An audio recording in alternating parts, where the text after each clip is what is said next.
Vamos a comenzar esta charla en la continuación de las parábolas, como venimos hablando todos los miércoles. Todos estos miércoles tenemos toda una sección de ir comentando una tras otras distintas parábolas con las que el Señor quiso instruir a sus discípulos. Vamos a hablar ahora de las parábolas de las 10 vírgenes, o la parábola de las vírgenes necias y las prudentes, como también se llama. Dice el Evangelio de San Mateo: entonces el reino de los cielos será semejante a 10 vírgenes que con su lámpara en la mano salieron al encuentro del novio. 5 de ellas eran necias y 5 prudentes. Las necias, en efecto, al tomar las lámparas, no se proveyeron del aceite. Las prudentes, en cambio, junto con sus lámparas, tomaron sus frascos de aceite. Como el novio tardaba, se adormilaron todas y se durmieron. Mas a medianoche se oyó un grito: ya está aquí el novio, salid a su encuentro. Entonces todas aquellas vírgenes se levantaron y arreglaron sus lámparas, y las necias dijeron a las prudentes: danos de vuestro aceite, que nuestras lámparas se apagan. Pero las prudentes replicaron: no sea que no alcance para nosotras y para ustedes. Es mejor que vayan a comprar. Mientras iban a comprarlo, llegó el novio, y las que estaban preparadas entraron al banquete de bodas, y se cerró la puerta. Más tarde llegaron las otras: Señor, ábrenos. Pero él respondió: en verdad os digo que no os conozco. Velad, pues, porque no sabéis ni el día ni la hora. Hasta acá la parábola que el Señor quiere llevar, quiere decirnos un poco también en esa preparación para el final de nuestra vida, para ese encuentro con el Señor en el cielo para toda la eternidad. Aquel encuentro que el Señor lo hace parecer a unas bodas, a un gran banquete, a algo que realmente está, que es una gran fiesta, una preparación, algo muy importante. No es una fiesta sino más, sino una boda. Hay que pensar que en la época de Jesús tenemos que ver algunas cosas para poder entender esto. En primer lugar, la novia tenía un cortejo nupcial. 10 jóvenes solteras eran las damas de honor, como a veces se usa hoy en día, que tenían la misión de recibir al novio en la noche e iluminarle la entrada en el banquete de bodas. Por otro lado, las lámparas que se usaban eran antorchas o vasijas con mechas y aceite, símbolo de la alegría y el honor para la procesión nocturna. Y era normal que el que se retrasase sea el novio.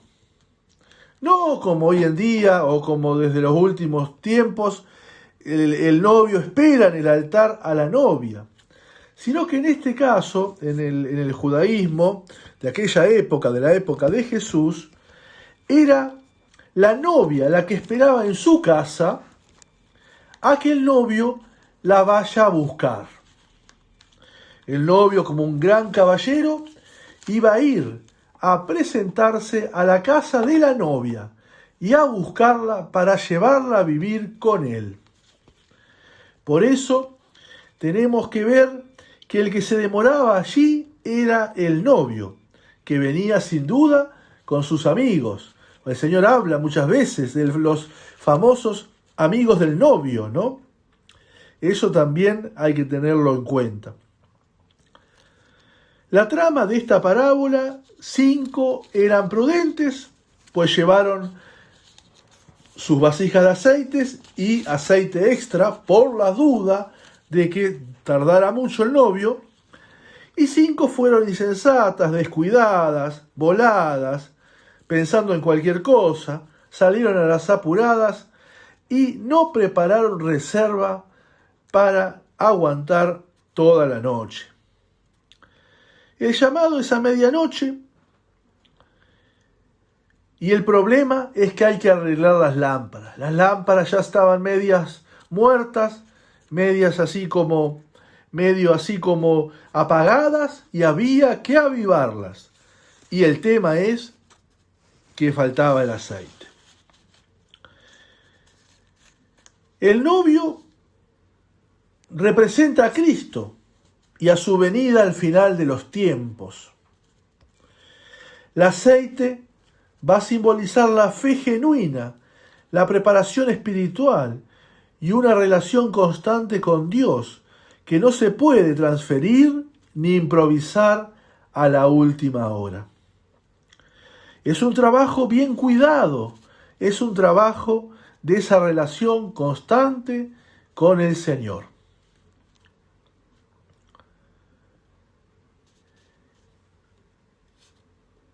En las bodas del antiguo Israel, como veníamos diciendo, se lo esperaba al novio, que podía llegar a cualquier hora. El compromiso era un tiempo antes, cuando las familias firmaban el contrato, el acuerdo de que aquel hombre y aquella mujer iban a ser esposos. Pero cada uno viviendo todavía en su casa. Por eso la Santísima Virgen estaba realmente comprometida con José cuando se apareció el ángel. El ángel se va a aparecer ¿cuándo? Acá, en este intermedio entre el contrato que firmaron los padres de San José y los padres de la Virgen, y que José vaya a buscar a su mujer para vivir con él. Ahí es donde se aparece el ángel, porque le dice: yo no conozco varón, no tengo relación con ningún hombre. Todavía San José no había ido a buscarla para que vayan a vivir juntos. La novia se quedaba un gran tiempo, muchas veces, en casa de sus padres, preparándose, esperando también que el novio pueda construir su casa. Eso también era muy importante, porque el novio tenía que tener un lugar donde iba a llevar a su novia, donde iba a llevar a aquella persona con la cual estaba realmente comprometida. Por eso el novio realmente tiene que tener un lugar preparado, un lugar bien amoblado, un lugar presente para ir a poner, para recibir a su novia. Por eso también muchas veces tardaba entre una cosa y la otra ese momento. El padre del novio debía inspeccionar todo y decidir cuándo iba a estar todo listo. Y el viaje del novio normalmente era sorpresa. Reunía a sus amigos y salían rumbo a la casa de la novia. No había Instagram, ni Facebook, ni mensajitos de WhatsApp para avisarle: voy para allá. Así que cuando todo estaba armado, salía para aquel lado.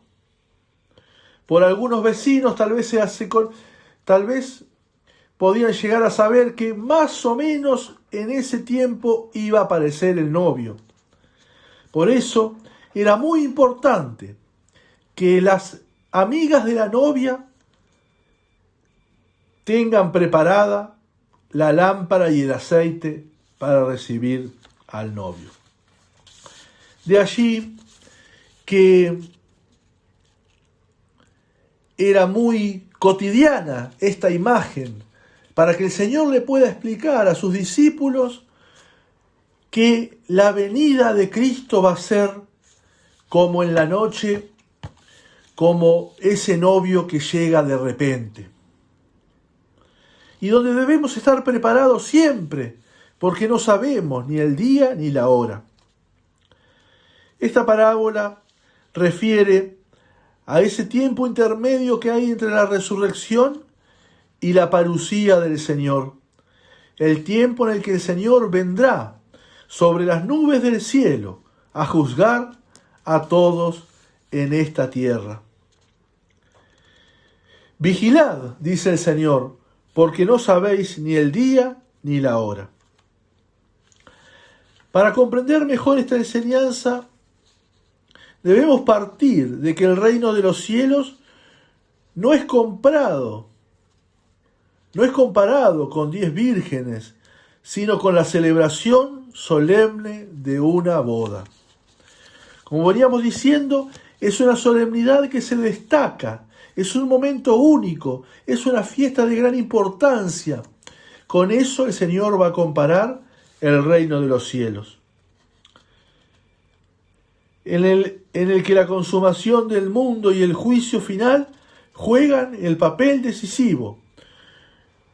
Precisamente por esto, el reino debe ser comparado a un gran festín, donde las jóvenes sensatas entran y aquellas necias que no tenían nada preparado se quedan afuera. El Señor ya lo había dicho en una parábola un poquito más atrás, donde habla del traje de bodas. Dice que entra a su boda, entra al festejo y ve a uno que no tenía traje de boda. Entonces lo echa afuera, donde hay llanto y rechinar de dientes. Porque no estaba preparado, como todos debemos estar preparados.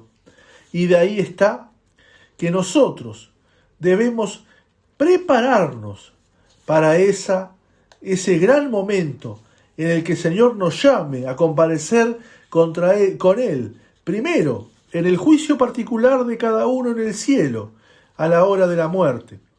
Y después, frente a toda la humanidad, en el momento de la resurrección final. Eso es lo que creemos en el credo. Creo en la resurrección de los muertos y en la vida eterna.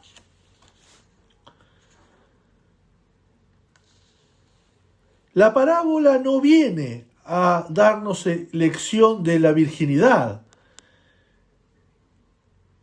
sino de que debemos estar preparados para cuando llegue el novio. La insensatez de las vírgenes, la necedad de aquellas vírgenes necias, no está en que se hayan dormido, porque dice que todas se durmieron, las necias y las prudentes. Pero la verdadera culpa está en que no iban preparadas para la misión al que el novio las requería. Eran las amigas de la novia, pero no estaban cumpliendo con el oficio que tenían que cumplir. Eran aquellas que ven, por un lado, la voluntad de Dios, pero después no son constantes en su cumplimiento.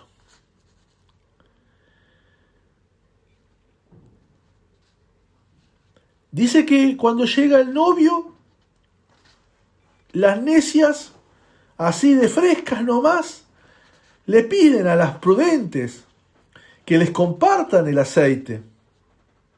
Pero las prudentes se niegan. No por el egoísmo.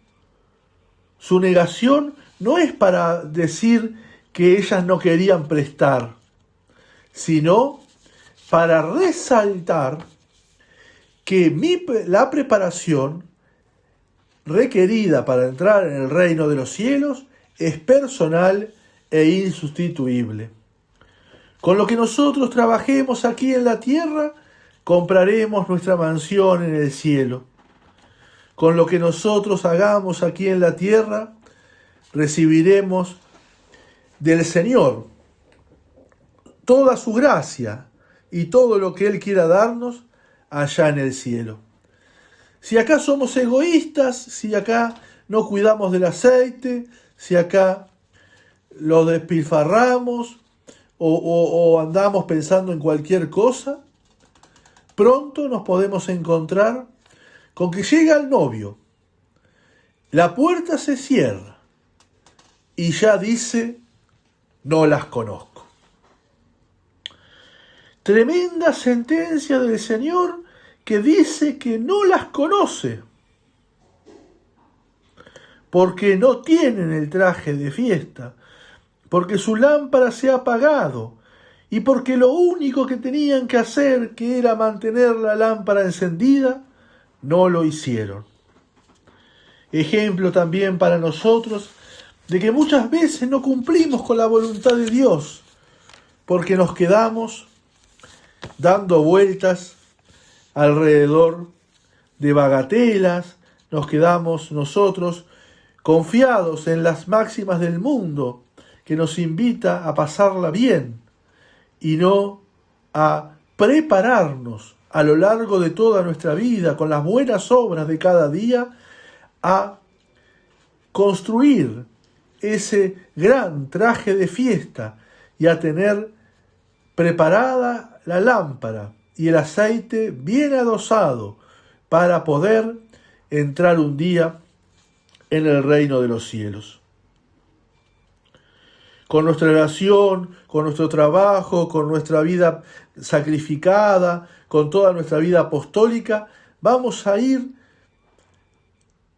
como llenando ese frasco de aceite para que en el momento que lo tengamos que usar, ese sea, a esa lámpara no le falte el aceite de la caridad, el aceite de la prudencia, el aceite de las virtudes, de la humildad, el aceite de la servicialidad, el aceite de la magnanimidad. Ese aceite sin duda es el que mantendrá la lámpara encendida para cuando llegue Cristo, que es el novio, aquel quien viene a darle sentido a la fiesta.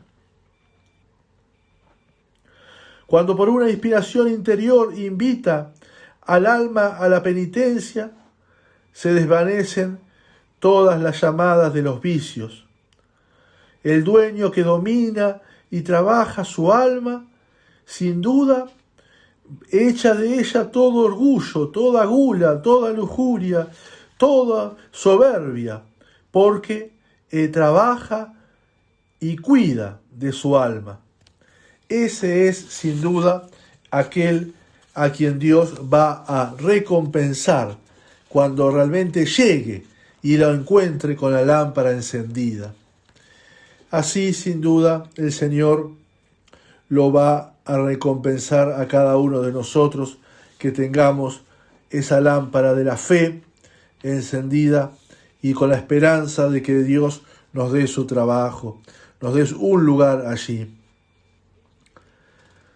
Dice San Agustín que las vírgenes se despertaron y prepararon sus lámparas, porque el esposo viene a medianoche y comienza el gran grito: ahí viene el esposo, levantaos, estad atentos, preparad las lámparas, suenen las trompetas, porque viene Cristo.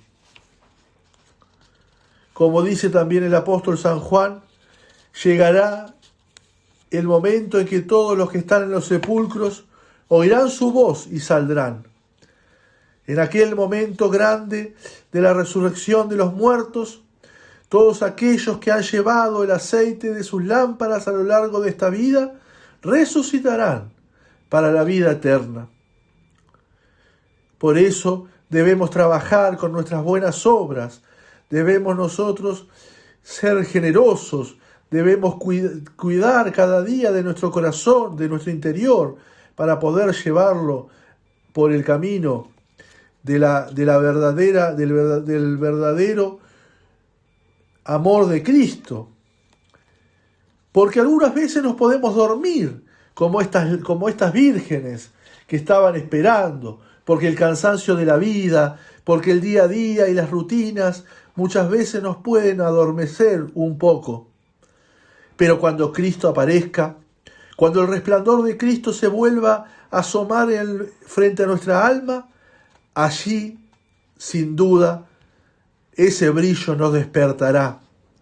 Y allí tendremos nuestra vasija llena de aceite para arreglar las lámparas, para estar aseada la cara y preparado para recibir a este novio que llega.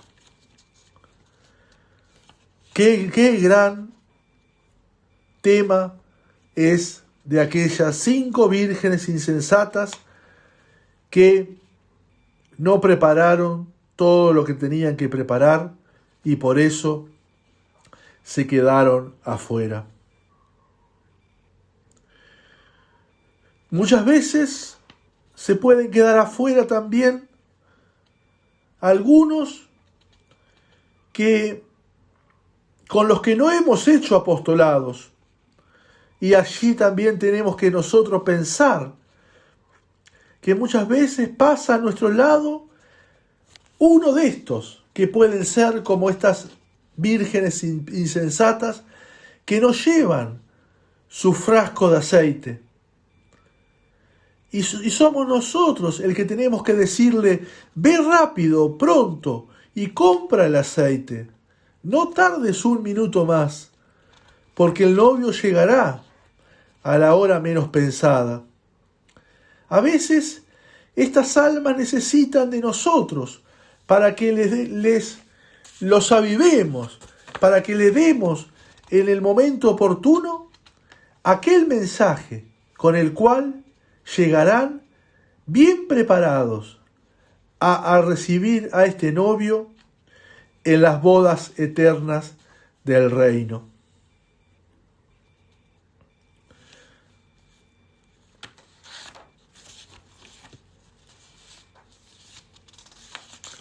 Muchas veces nosotros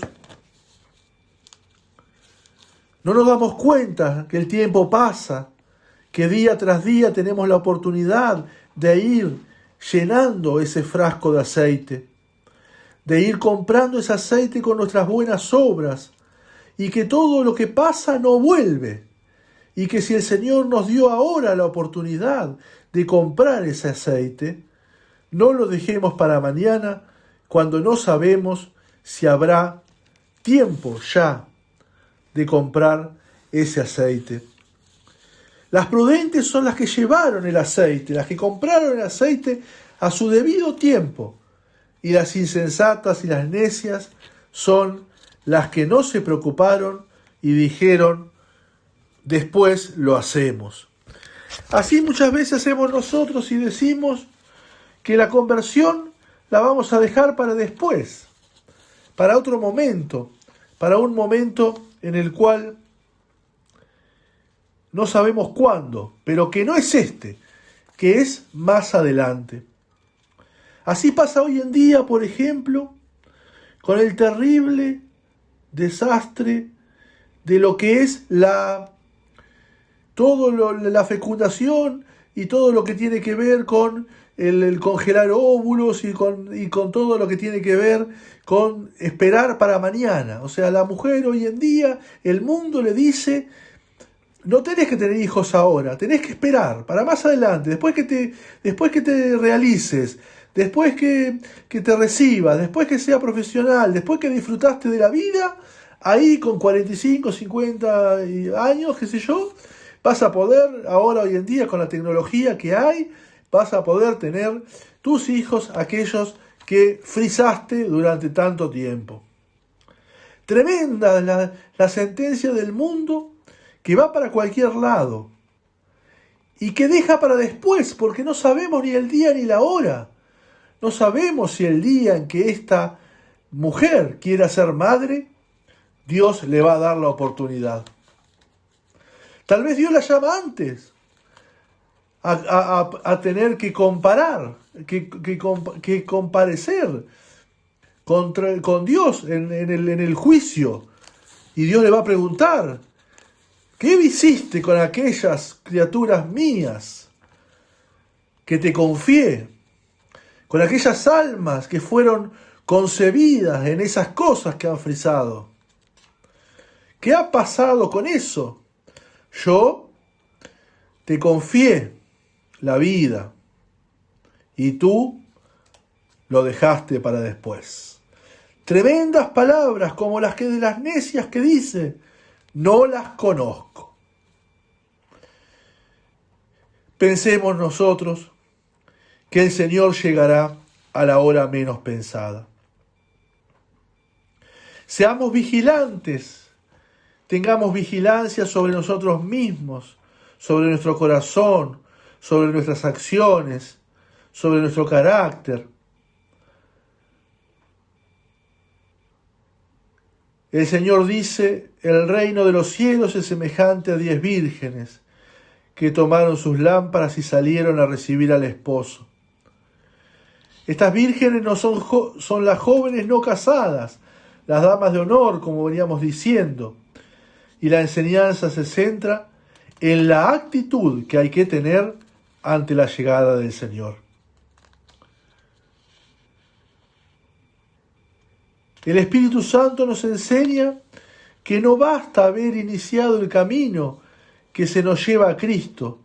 Es preciso mantenernos en Él con toda alerta, porque la tendencia de todo hombre, de toda mujer, es la de suavizar la entrega que lleva consigo la vocación cristiana.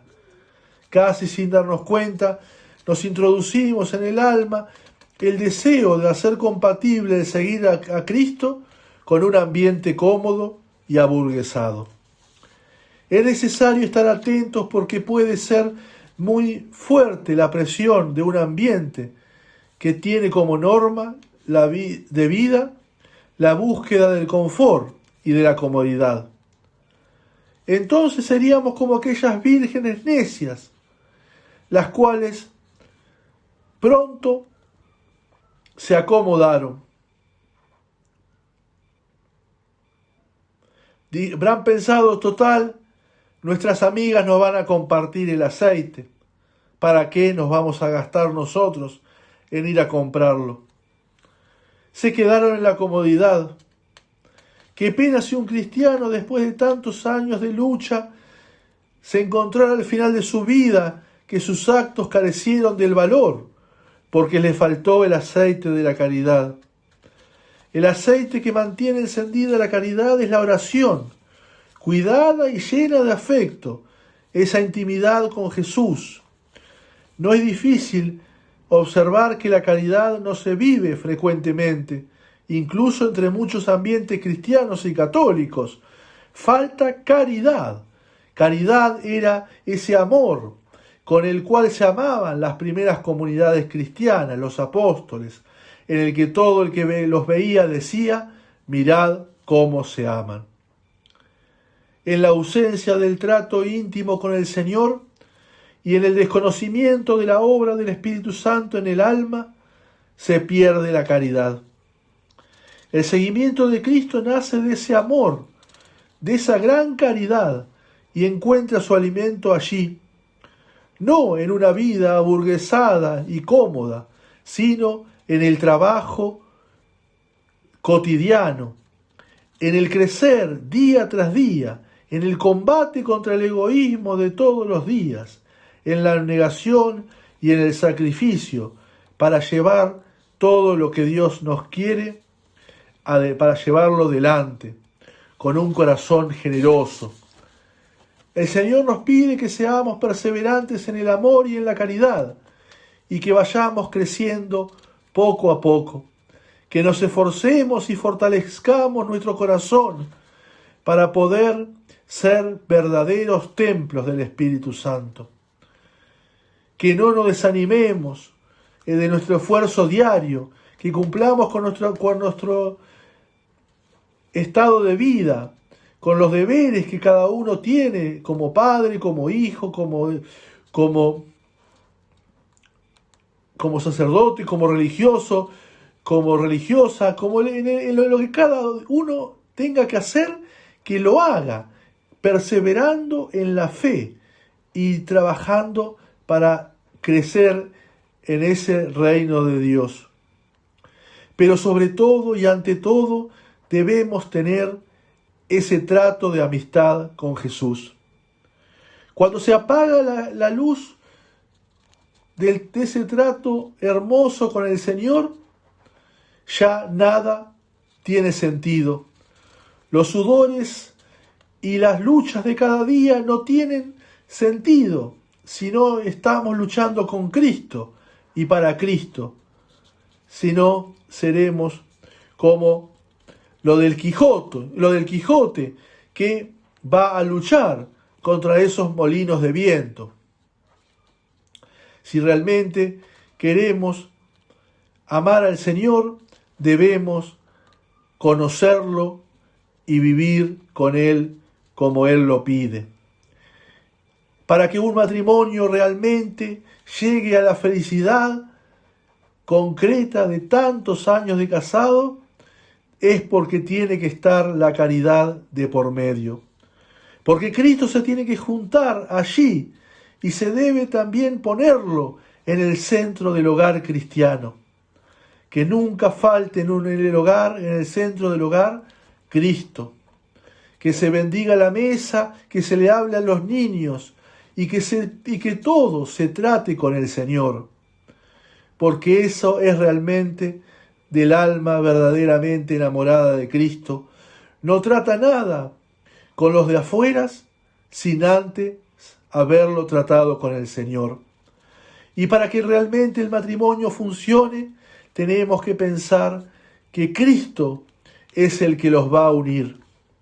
Es el amor de Cristo el que los une y el que les da la fuerza necesaria para la lucha de cada día. Sin Cristo todo es vanidad y todo es vano. Sin Cristo todo es como una campana que no suena. Todo es como un sepulcro blanqueado, que por afuera parece que está bien, pero por dentro comienza la podredumbre. Busquemos ese trato de amistad y perseverante con Cristo, ese trabajo de todos los días para llegar algún día con el Señor a la vida eterna.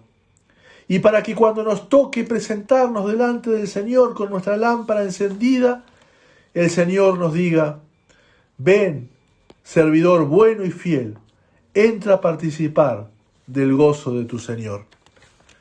Hacemos ahora la acción de gracias. Te damos gracias, Dios omnipotente, por todos los beneficios que hemos recibido de tus manos. Por Cristo nuestro Señor. Amén. Arcángel San Miguel, defiéndenos en la batalla, sé nuestro amparo contra las perversidades y desechanzas del demonio. Reprímale Dios, pedimos suplicantes, y tú, príncipe de la milicia celestial, arroja al infierno con el divino poder a Satanás y a los otros espíritus malignos que andan dispersos por el mundo para la perdición de las almas. Amén. En el nombre del Padre, del Hijo y del Espíritu Santo. Amén. Bueno, nos vemos el próximo miércoles. Hasta luego.